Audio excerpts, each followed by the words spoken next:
answer that, the one and only Ken Delanian from NBC's investigative unit. Ken, I heard you say something earlier this morning that really stopped me in my tracks. You said there's nothing remarkable about the profile of the kind of person who had access to this information. Please explain. Sure, Nicole, that's absolutely the case. So the NSA is a military intelligence agency. Who does signals intelligence at the NSA? Enlisted military personnel. And they are 18 to 20 years old. So as one of my sources said today, there are thousands and thousands of young people with very extremely sensitive top security clearances doing signals intelligence around the world. They're listening to terrorists in Afghanistan. They may be listening to Russian diplomats, and they are trusted to keep these secrets, inside the agency. And in this case, that didn't happen.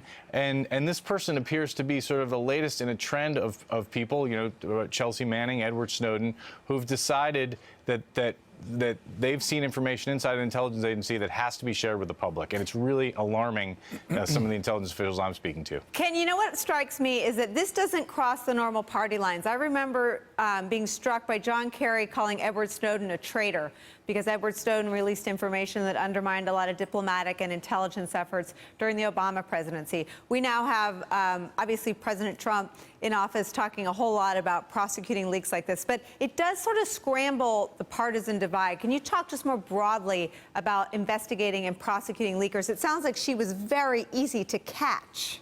Absolutely. And this, no one should read anything about Donald Trump's anti-leak agenda into this case, because any prosecutor would have brought this case. The Obama administration certainly would have. It fell into their lap. Unfortunately, it seems like The Intercept made it easier for authorities to catch this person because they, in a bit of a responsible attempt to verify the document, they supplied the document to the agency, and apparently the agency realized the document had been printed out, quickly figured out that only 6 people had printed it out, and it quickly led back to the leaker. But you're right, on Snowden. Now, Snowden's a complicated case because there are many people that believe had he just leaked the surveillance information about Americans, which was troubling to a lot of people, and stopped there, he would have been considered a whistleblower. But because he leaked so much other information about what the NSA does abroad and spying on foreigners, there's a lot of people, as you said, both Democrats and Republicans, who view him as not a legitimate whistleblower and as a criminal. Nick, what does the sort of legal future hold for this young woman? Well, she's going to be indicted for espionage. She's a first-time offender, so it probably is not going to be a huge sentence, is my guess. The data that was stolen here is probably not the most important data that we have. But I think what this really points up, if you look at the pattern here, where a lot of these leaks have come through have been contractors. Edward Snowden worked for a contractor. She worked for a contractor. These are not full-time government employees who have really been inculcated with the importance of holding on to classified information. And you would have thought that with the Snowden situation, that the government would have changed this outsourcing of our top security clearances and secrets to people who are consultants. I mean, that just should not happen. I mean, we are outsourcing just too much of our government to private industry, and this is what you get in return, unfortunately. I mean, it just isn't right. Ken, are you hearing anything? Go ahead. Well, I was just going to say, that's a really interesting point. It's a persuasive point. But when I speak to intelligence officials about this, they don't agree. There are so many contractors in the intelligence community, and they share the same accesses as government employees, that my sources view it more as a problem of culture. They don't see contractors as necessarily different from regular employees. What they say is that we have a culture now where people are loyal to agendas other than the organization to which they've sworn an oath and to which they belong.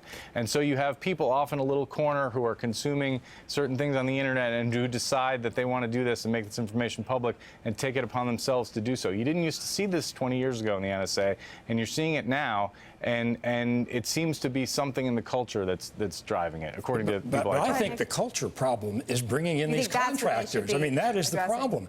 If you have people that come up through the ranks, they're in the military, they're being trained in the proper way to deal with classified information, people who actually work for the government. Look, it's the same problem we've got across the government. The administration now wants to contract out our prisons, which has all kinds of similar problems. Air traffic control this week, right? The traffic controllers. I mean, there are certain things that are just more properly left with the government for a lot of good reasons. Ken, you want to get the last word? I'm not going to disagree. Well, I'm not going to disagree, but in fairness, this woman was an Air Force Force linguist for years. Right. She spoke 6 languages, and this was, I'm guessing that she'll defend herself by describing this as something her conscience told her to do. And I think the politics are, as we've talked about day after day, pretty complicated, right? Absolutely. I mean, the contractor thing is a complicated one, and I don't disagree with what Nick is saying, but I think that in many cases it's just a matter of how many full-time employees an agency has, so they have to go to contractors. All right. Thank you very much, Ken, for being with us. It's becoming a daily thing. Thanks for staying free at 4. When we come back, we'll talk about that war room we keep getting back to.